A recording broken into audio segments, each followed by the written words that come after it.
For more on this, let's welcome in RNC National Spokesperson and Senior Advisor Danielle Alvarez. Danielle, appreciate being here. Thanks so much for having me, Carl. Okay, so look, I get the idea that we want party unity. Makes total sense. However, I'm also with Trump on this one, where it's like, yeah, it kind of depends on the candidate. If they nominated somebody that really he thought was not the right guy, he may not endorse him. Do you see it both ways, or is the party pretty firm on this loyalty pledge for the debates?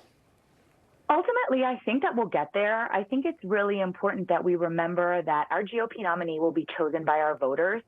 And when the time comes, we should all unite, because the goal is to defeat Joe Biden. The goal is to retire Joe Biden, to get him out of the White House, to restore common sense, because look at all the devastation that the American people are facing under his and Democrat leadership. Oh, yeah. That's the purpose of this pledge, is to make sure that we are all united, because that's the only way that we are going to win in November 24. Yeah. Well, we had Sean Spicer on yesterday, who, held your position, I think, 10 years ago, maybe, but he had some very good insight that I don't think a lot of people are talking about right now. Roll this.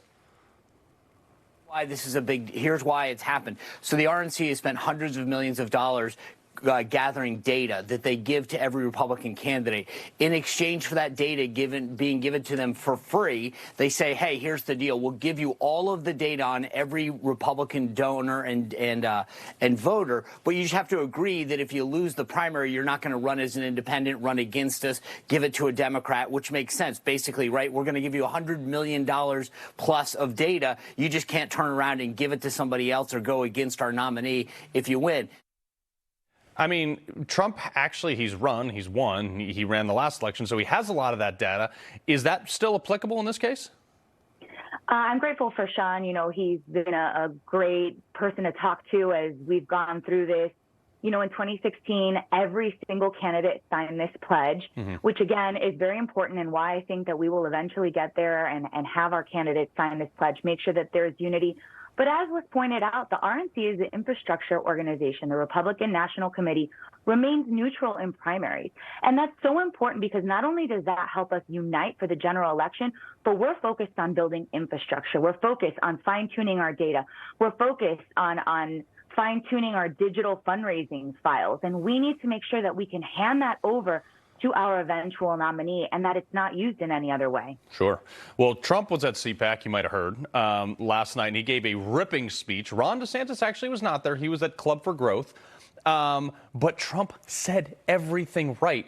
Do you see any movement within the RNC? Was anybody shocked by his speech last night? Was anybody angry, upset, happy, glad for it? I think that President Trump is a force within our party. I know everyone keeps talking about the Trump-DeSantis race, but Trump is an announced candidate, and DeSantis has not decided to announce. Right now, we only have 3 Republican candidates in the field. I do expect that to expand. I do expect a very competitive primary, but ultimately, I want to just make sure that everyone unites, that we all come together and we don't take our eye off that prize. And we have got to retire Joe Biden. Yeah, and I agree with that. And I realize, look, I'm not trying to make you take a side in a primary here, but, DeSantis is a force to be reckoned with as well. I mean, the guy came in, barely won the state the first time around, and then won by 20 points. I mean, he pushed Republican policies to the top of the flagpole like no one has ever done before. Is there contention there, and do you guys have a mechanism to help keep them from going after each other?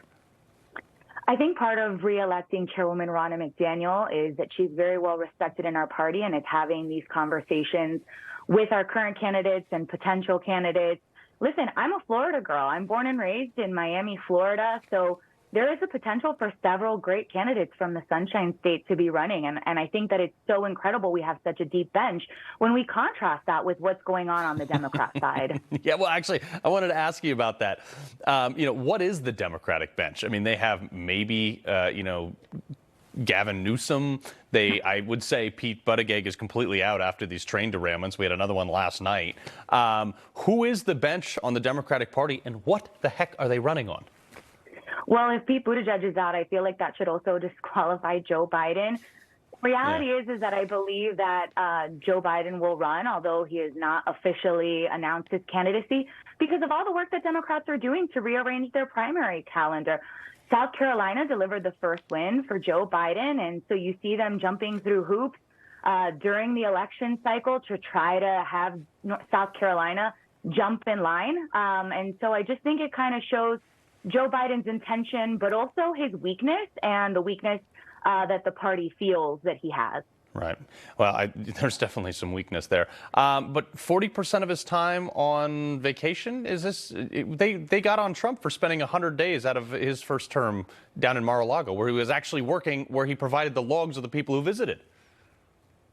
Well, when you don't have a lot to brag about, when you are upside down in polling and nobody wants to be seen out and about with you, it's no wonder that he really doesn't leave the D.C. area or his vacation home in Delaware. I mean, I think that it will be an interesting election cycle because during the midterms, he didn't have to, he didn't have to campaign. He didn't have to get out there with candidates. In fact, candidates kept saying they had scheduling conflicts. And so this time around, he'll have to get out there. Kamala Harris will have to get out there, and there will be a clear contrast between the Republicans and the Democrats. Oh, please, for the love of everything holy, please put Kamala Harris on a podium and get her to talk more, because that is the best thing for the Republican Party. Danielle Alvarez from the RNC, we appreciate you being here.